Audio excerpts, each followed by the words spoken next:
Search engine optimisation का जो lecture number 3 है हमारे पास, वो है जी वेबसाइट से मुतल्लिक कि वेबसाइट जो है वो क्या होती है। अक्सर औक़ात आप गूगल पे जाते हैं और आप सर्च करते हैं कि मिसाल के तौर पे बाय लेदर शूज़, ठीक है, कि आप लेदर शूज़ बाय करना चाहते हैं, तो ये आपके सामने यहाँ सर्च रिज़ल्ट्स आ रहे होते हैं। अब किसी एक पे क्लिक करते हैं, सपोज़ ये पहले पे हम क्लिक कर लेते हैं, तो हमारे सामने ये एक वेबसाइट ओपन हो जाएगी, ठीक है, जिस पर वो प्रोडक्ट्स डिस्प्ले हो रही होती हैं, नज़र आ रही होती हैं हमें, और वहाँ से जाके हम ऑर्डर कर लेते हैं। तो ये एक वेबसाइट होती है। वेबसाइट कलेक्टिवली जो मुख्तलिफ इसमें वेब पेजेस होते हैं, ठीक है, इसका कोई भी पेज इंडिविजुअली जो है वो वेब पेज कहलाएगा, और वो बहुत सारे वेब पेजेस मिलके एक वेबसाइट बनाते हैं।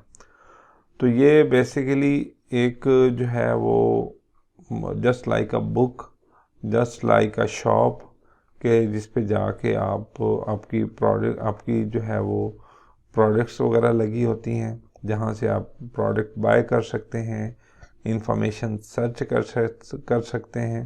बेसिकली वेबसाइट होती हैं। अब वेबसाइट जो है वो मुख्तलिफ तरह की होती हैं, जिस तरह ब्लॉग वेबसाइट है। ब्लॉग वेबसाइट वो वेबसाइट होती हैं जो सिर्फ इंफॉर्मेशन पर्पस के लिए बनाई जाएं, ठीक है, जो इंफॉर्मेशन पर्पसेस के लिए बनाई जाएं वो ब्लॉग वेबसाइट कहलाती हैं। जिस तरह एक वेबसाइट मैं आपको बताता हूँ कि यहाँ पे न्यू टैब में हम इसको सर्च करते हैं khabe.com। ये वेबसाइट जो है ये बेसिकली रेसिपीज़ से मुतालिक एक वेबसाइट है, जहाँ पे यहाँ पे जाके आप रेसिपीज़ सर्च कर सकते हैं कि आपने कुकिंग किस तरह करनी है, कोई भी डिश किस तरह बनानी है। तो ये बेसिकली एक ब्लॉग वेबसाइट है। दूसरी जो है वो ई कॉमर्स वेबसाइट होती हैं,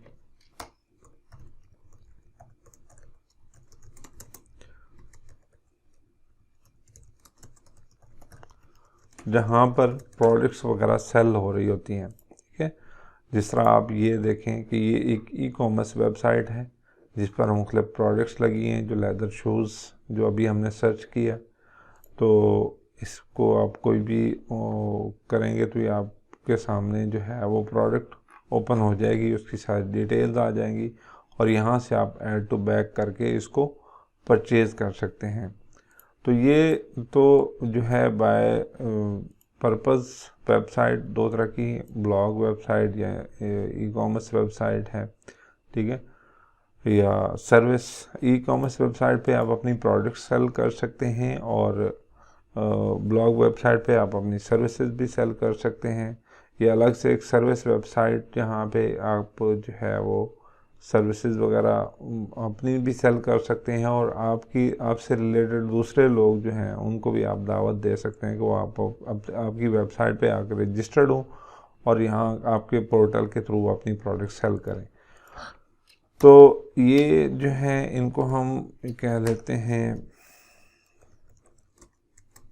पर्पस बेस्ड, ठीक है, या इसको दूसरी जो टाइप है, अगर हम इसको डेवलपमेंट के हिसाब से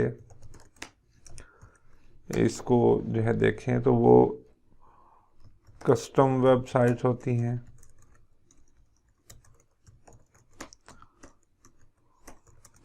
ठीक है, फ्रेमवर्क बेस्ड होती हैं। जिस तरह आप अक्सर सुनते होंगे कि एक वेबसाइट डिज़ाइन होती है, ठीक है, फिर डेवलप होती है, ठीक है, यानी कि ऐसी वेबसाइट जिसका पहले आप डिज़ाइन पीएचडी डिज़ाइन बनवाते हैं अपनी मर्ज़ी का, जो आपको डिज़ाइन अच्छा लगता है उस हिसाब से आप डिज़ाइन बनवा के उसको डेवलप करवाते हैं, ठीक है। और फ्रेमवर्क बेस्ड ऐसी वेबसाइट होती हैं जो आपको थीम मिलते हैं बने बनाए, जिस तरह शॉपिफाई है, ई कॉमर्स वेबसाइट बनानी है तो शॉपिफाई में आप बना लेंगे, ठीक है। और अगर कोई इंफॉर्मेटिव वेबसाइट, इंफॉर्मेशन की वेबसाइट या ब्लॉग बनाना है तो आप वर्डप्रेस जो है वो उसमें बना लेंगे, ठीक है। तो ये जो है वो डेवलपमेंट के हिसाब से होती हैं। डिज़ाइन के हिसाब से हम इसको इस तरह जो है वो कैटेगराइज करते हैं। इसके अलावा वेबसाइट जो है एफिलिएट वेबसाइट होती हैं, वो बेसिकली वो ई-कॉमर्स में फाल करती हैं। इसके अलावा भी बहुत सारी वेबसाइट की अक़साम है। तो आई थिंक वेबसाइट का कॉन्सेप्ट आपको क्लियर हो गया है कि वेबसाइट क्या होती है और किस किस्म की वेबसाइटें होती हैं। तो इस तरह की वेबसाइटें in future as an SEO expert आपको इनको हैंडल करना होगा, इनकी एसईओ आपने करना होगी, ठीक है।